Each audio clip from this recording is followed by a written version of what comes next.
Welcome to the Secret Underground Laboratory Recovery and Salvage, where rude mechanicals do magic. Hello, I'm Bronze Age, Director of the Secret Underground Laboratory Recovery and Salvage, and welcome to another episode of What's on the Bench at the Lab. What we have is a double gooseneck floor lamp with fiberglass shades, probably from the 50s into the 60s. And this is not going to be a complete rewiring video. All I'm going to do is show how just to rewire and put a new socket in this gooseneck part. Now what they have on the inside is called a bottom turn socket. It sticks out through the back. And pull that off. It's just a pair of pliers. Now obviously once it's installed, there's no way to get to these screws, but there is a way around that problem. Next, down at the bottom, cut the old wire off, get rid of that frizzled bit there, and strip one side down. And I'm going to connect the new wire with a little bit of solder, because I'm going to use the old wire to pull a new wire up through the neck. And that is the easiest and fastest way to get this done, provided your old wire is still in there. Pushing a wire up through this flexible pipe can be a pain because these ridges are also on the inside. And when you're pushing the wire up through there, it's likely to snag just about everywhere along the line. Cut this off. And I reach in the cone and start pulling on it. Now up at the other end, I just give it a gentle tug and push at the same time,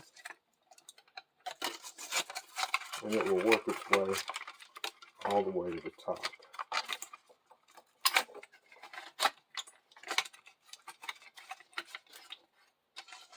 There we go.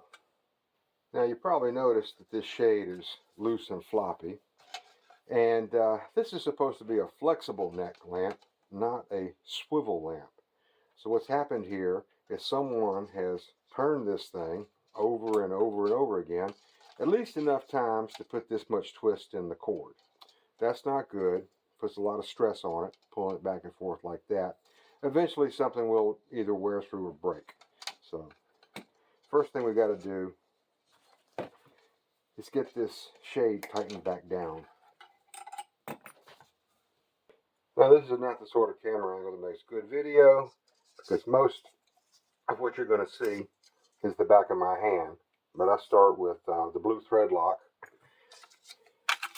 and run this nut down as tight as I can get it with my fingers, and a wrench to get it down nice and snug.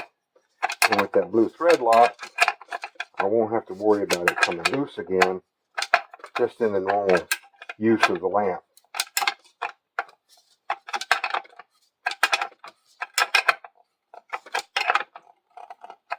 I think that's good. Now there's 2 points that can never be neglected in any kind of lamp or lighting rewire. And the first is that lamp wire always comes in multi-strands. That's what makes it flexible without kinking. Makes it very convenient to use. But the National Electrical Code specifies that stranded wire cannot be put underneath screw terminals. They just splay out, they get loose, loose connections get hot, hot connections get worse, and it's all around bad thing. Usually what will happen is the lamp just quits working. Worst case scenario, it could set something on fire. So to turn multi-stranded wire into a single wire, all it takes is just a drop of solder on the end.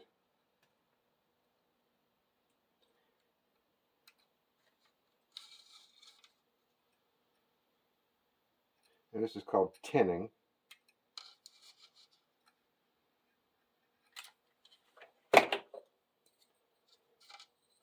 The second thing is wire sold for lamps in North America. One side, the insulation is smooth. One side has ridges. If you can't see them, you can actually feel them. And something less apparent, one screw is silver, one screw is brass. All light sockets sold in North America are like that.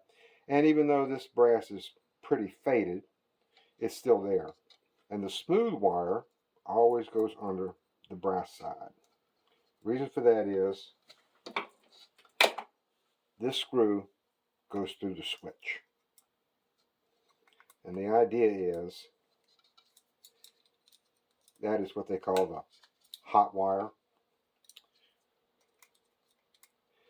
The other screw goes to the shell on the inside. And in an ordinary table lamp, this is more of an issue, because what the problem is, if you come into a dark room, you go to turn on a lamp, and the lamp doesn't have a light bulb in it, you might stick your finger in an empty light socket. I don't know how often that happens, but if it is wired correctly, then you won't get shocked. I'll wrap the wires around the screw clockwise so that when I tighten it down clockwise, it's going to pull the wire under the screw instead of pushing it out.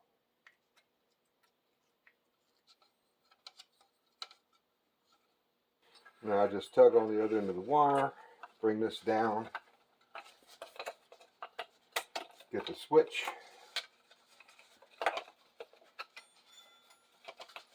through the hole, like that. See if I can do this left-handed. That camera angle thing again.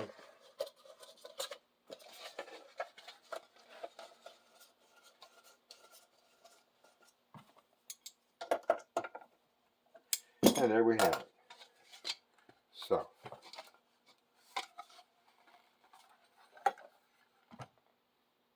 this is Bronze Age for the Secret Underground Laboratory Recovery and Salvage. Hope you enjoyed this short little video of what's on the lamp bench.